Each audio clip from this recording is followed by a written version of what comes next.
Baik, Assalamualaikum warahmatullahi wabarakatuh.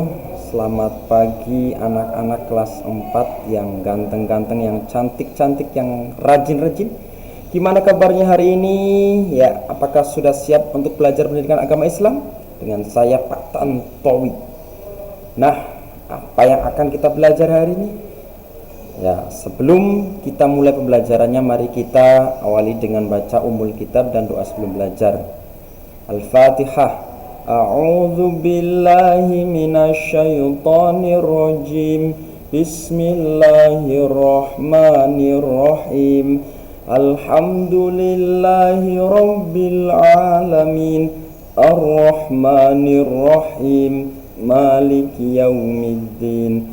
Iyyaka na'budu wa iyyaka nasta'in. Ihdinas siratal mustaqim. Siratal ladzina an'amta 'alaihim ghairil maghdubi 'alaihim waladdallin. Amin. Raditu billahi rabba wa bil islami dina wa bi Muhammadin nabiyyan wa rasula. Rabbi zidni ilma warzuqni fahma. Amin amin ya rabbal alamin. Ya, sekarang kalian buka buku paket kalian halaman 46, pelajaran 5, Aku Cinta Nabi dan Rasul. Ya.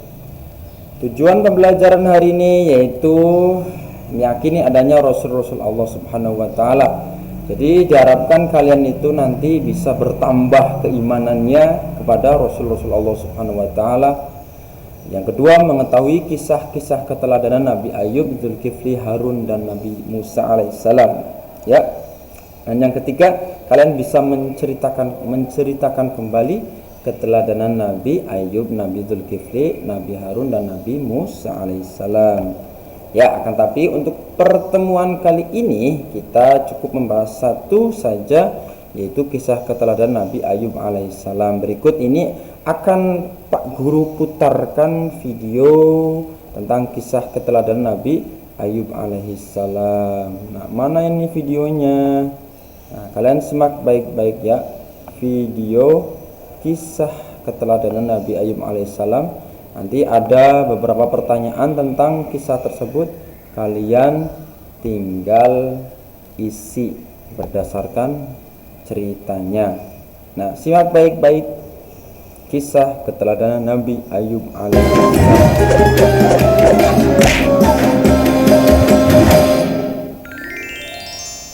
Kisah Nabi Ayub alaihissalam, kesabaran yang berbuah nikmat.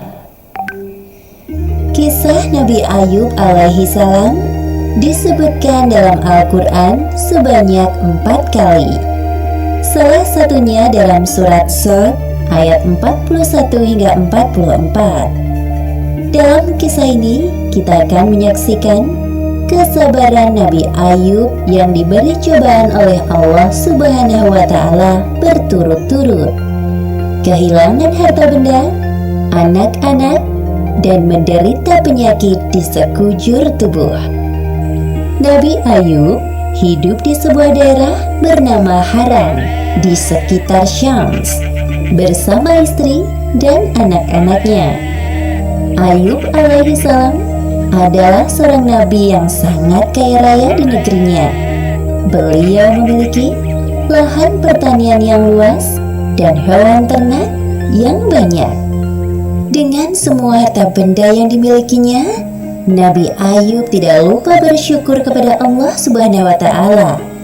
Beliau selalu mempergunakan hartanya untuk kebaikan, seperti bersedekah dan memberi pekerjaan kepada orang yang membutuhkan. 20 tahun berlalu, Allah memberi cobaan kepada Nabi Ayub. Pertama, semua tanaman dan hewan ternaknya mati, terserang hama penyakit. Tidak ada satupun yang tersisa. Meskipun begitu, Nabi Ayub tetap bersyukur kepada Allah dan lebih rajin beribadah. Berikutnya, anak-anak Nabi Ayub yang berjumlah 12 orang meninggal dunia. Nabi Ayub merasa sedih ditinggalkan anak-anaknya. Namun, beliau tetap bersyukur dan makin menambah keimanannya kepada Allah sembari menghibur istrinya. Sabarlah wahai istriku, janganlah kita berlarut-larut dalam kesedihan. Semua harta dan anak-anak yang kita miliki adalah pemberian dari Allah dan pada waktunya akan kembali padanya.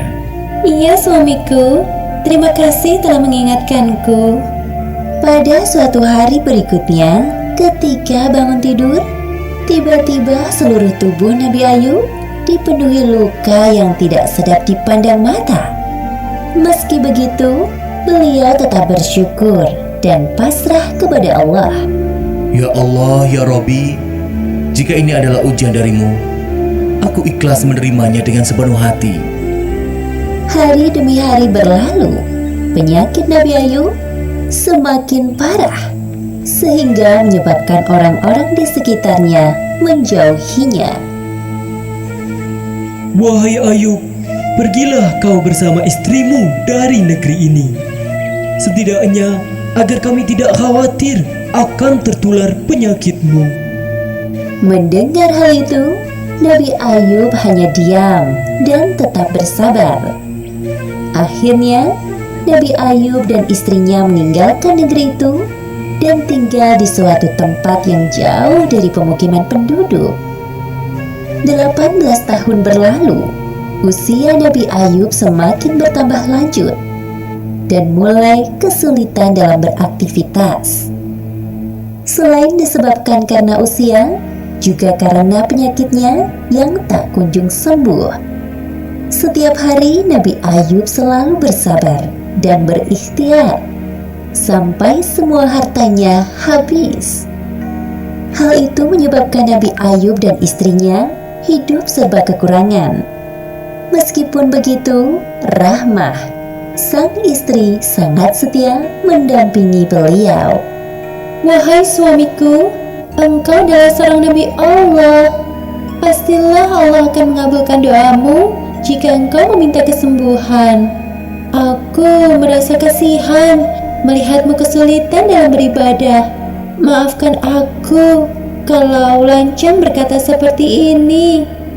Wahai Rahmah istriku, ingatkah kau berapa tahun kita hidup dalam kenikmatan? Kurang lebih 20 tahun, wahai suamiku. Sebenarnya aku amat malu meminta kepada Allah. Kita ini diuji kurang dari 20 tahun sudah mengeluh seperti ini. Hari demi hari, penyakit Nabi Ayub semakin parah dan mempersulitnya untuk beribadah. Ya Allah yang Maha Penyayang, ketika Engkau memberiku ujian, aku coba bersabar menerimanya. Namun, jika ujian itu mempersulit ibadahku kepadamu, maka kiranya Engkau angkat penyakitku, ya Allah. Seketika itu, terdengar suara dari langit, seperti yang disebutkan dalam Al-Quran Surat Shad ayat 42. Allah berfirman, hentakkanlah kakimu, inilah air yang sejuk untuk mandi dan minum.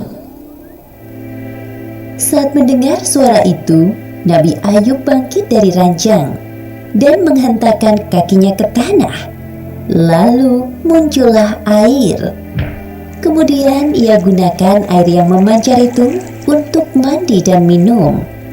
Seketika itu, hilanglah semua penyakit dari badan Nabi Ayub.